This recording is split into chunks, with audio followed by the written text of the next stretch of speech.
Hello guys! Ako nga si Mark J. Santos. Ako nga pala, si Mark J. Santos. And ito na nga ang kwento. So guys, may binili ko. Actually, may binili ko coming from Petmara. We all know naman na isa ang Petmara talaga sa binibili ko kasi si Onion talaga. Sobrang pihikan talaga sa pagkain. And ito ang may re-recommenda kong bilhin nyo ngayon. There. Etong Petmara Savory Floss. Raw recipe siya. All breeds, all life stages. Ayan. Baked kibble plus freeze-dried raw. Ayan. 1 kilo siya.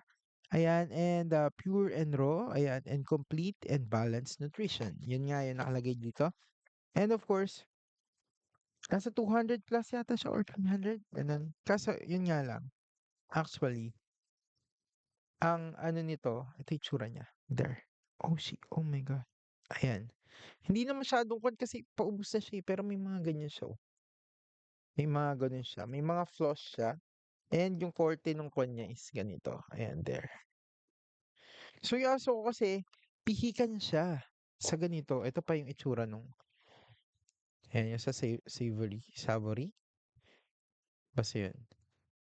Ayan, yan, meron siyang mga tidbits ng, um, dried na, meat.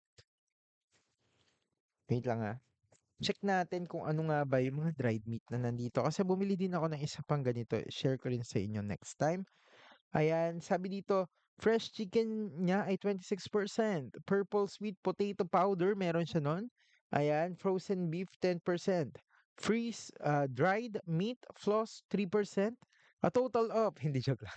Freeze dried chicken liver 2%. Ayan, and freeze dried meat strips 2%. Freeze dried egg yolk, ayan, 2%. Freeze dried chicken 1%. Fresh egg 6%. Ano yung Uruguayan beef. Ayan, Uruguay siguro 'to, Uruguayan beef bone meal, Peruvian fish meal, bovine colostrum, brewer's yeast, ayan, egg yolk powder, spirulina powder, plasma protein, corn protein powder, deep sea fish oil. So yun yung mga nakalagay nga dito. And again, sobrang tuwang-tuwa ako dito kasi yung aso ko, maano siya, anong tawag dito, pihikan. Sobrang pihikan niya talaga sa pagkain. Pero nung binigay ko din 'tong savory floss na 'to, ayan, dalawa kasi yung, kind nito.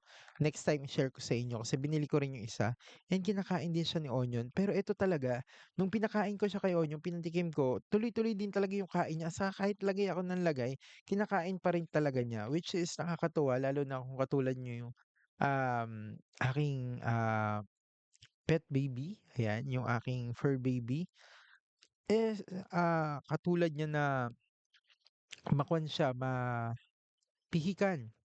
Pihikan siya sa pagkain. So ano nga bang benepisyo na makukuha nila dito? Sabi dito, reduced dental plaque nga daw. Ayan, yung mga nagbi-build sa ngipin niya. Ayan, sabi dito, crunchy cable texture reduces dental plaque. Ayan, complete and balanced nutrition. Sabi dito, includes proteins, fats, carbohydrates, vitamins, and minerals. Excuse me. Ah, sorry naman.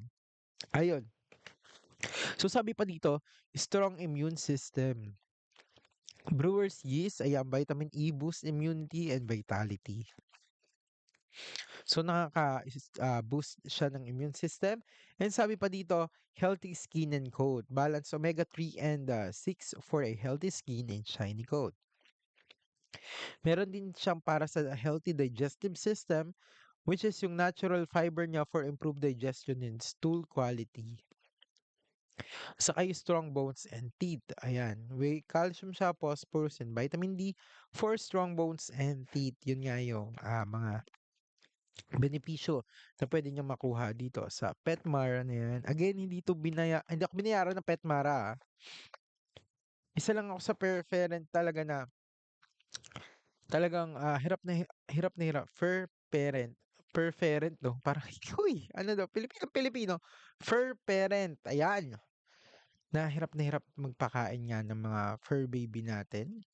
Ayan, and, nakita ko nga 'to at binili ko 'to and sobrang nagustuhan nga po ng Shih Tzu ko, ayan. Talamak nga daw ang mga Shih Tzu sa pagiging mapili sa pagkain, which is nakakatuwa lang na nakuha ng Pet Mara yung, gusto ng, fur baby ko, which is si Onion, eh, si Onion Babes. Tulog siya ngayon, hindi siya nanggugulo sa mga vlogs ko and I think one day, po-post ko yung mga videos ni Onion dito kasi naka-set up ang aking CCTV. So, kung minsan sinusundan-sundan siya ng CCTV. One day ipo-post-post ko rin. Kung gusto niyo rin makita si Onion, ayan, I'll post, yung mga videos nga po ni Onion. Yun lang, maraming salamat. God bless. Ingat po kayo palagi and see you again sa another vlog po natin. And, sana nakatulong 'to. Thank you and bye-bye.